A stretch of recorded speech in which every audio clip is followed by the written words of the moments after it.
खाँचीको त्यो डाँडामा हावासँगै तिम्रो याद आयो। सुपा देउराली माईको छेउमा मेरो माया झन् गहिरो भयो।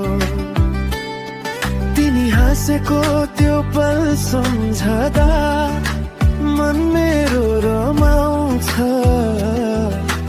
देउरालीमै साक्षी राखी तिमीलाई नै रोज्छु।